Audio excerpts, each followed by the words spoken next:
Hi అండి. Welcome to our సంహా channel. ఈరోజైతే నేను రాగి దోశ ప్రిపేర్ చేసుకుందామని చెప్పి ఇవన్నీ కట్ చేసుకున్నానండి. బట్ ఇన్స్టెంట్‌గా ఎలా చేసుకోవాలని మీకు కూడా చూపిద్దామని చెప్పి వీడియో చేశాను. బట్ ఏమైందనేది లాస్ట్‌లో చెప్తాను. దోశ ఎలా వచ్చింది అని చెప్పి. సో, ఇక్కడ నేను వీడియోలో చూపిస్తున్నవన్నీ ఇలా కట్ చేసి పక్కన పెట్టేసుకోండి. ఇంకా మన ఛానల్‌ని ఎవరైతే సబ్స్క్రైబ్ చేసుకోలేదో ప్లీజ్ సబ్స్క్రైబ్ చేసుకోండి. అండ్ ఇక్కడ నేను 2 కప్స్ ఆఫ్ రాగి పిండిని తీసుకున్నాను. And 2 table spoon of salt and కొంచెం జీలకర్ర కూడా వేసేసుకున్నాను అనమాట. సో, ఇలా జీలకర్ర వేసుకోవడం వల్ల మనకి గ్యాస్ట్రిక్ ఇష్యూస్ కూడా కొంచెం తగ్గుతాయన్నమాట. ఏదైనా ఫుడ్ తిన్నప్పుడు అన్నిటిలో జీలకర్ర వేసుకుంటే చాలా మంచిదన్నమాట. అందుకే నేను ఇక్కడ ప్రతి దాంట్లోనూ జీలకర్ర వేస్తాను.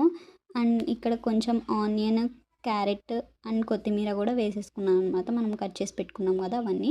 అండ్ ఇక్కడ 2-3 గ్లాసెస్ ఆఫ్ వాటర్ కూడా వేసేసుకొని మనకి దోశ కన్సిస్టెన్సీ ఎలా వస్తుందో అంతవరకు కలుపుకోవాలి. ఇలా దోశ కన్సిస్టెన్సీ వచ్చేంత వరకు మనం కలిపేసుకుంటే మనకి బ్యాటర్ అనేది ప్రిపేర్ అయిపోతుందన్నమాట. సో, ఇందాక చెప్పాను కదండీ ఎలా వచ్చింది దోశ ఏంటి అని చెప్పి. ఇలా బాగానే వేసుకున్నాను. బట్ మనం ఏంటంటే తిప్పేటప్పుడు ఆ దోశ అనేది విరిగిపోయిందండి. ఫస్ట్ టైం నేను చేసినప్పుడు బాగా వచ్చాయి దోశలు.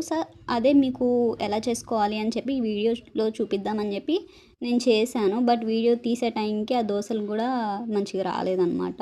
సో, అందుకని కొంచెం అప్సెట్ అయ్యాను. సో, కానీ టేస్ట్ అయితే మీకు చాలా బాగుంటుందండి. ఒకసారి ట్రై చేయండి. అండ్ మీకేమైనా ఎందుకు ఇలా అయ్యింది అని చెప్పి తెలిస్తే కమెంట్ బాక్స్లో కమెంట్ చేయండి. అండ్ దీంట్లో ఇంకేమైనా యాడ్ ఆన్ చేసుకోవచ్చా అని కూడా కమెంట్ చేయండి.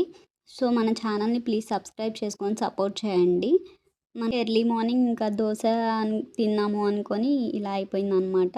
సో, టేస్ట్ అయితే బాగుంటుంది. ఒకసారి ట్రై చేయండి. వీడియో నచ్చితే లైక్ చేయండి. మన ఛానల్ని సబ్స్క్రైబ్ చేసుకోండి.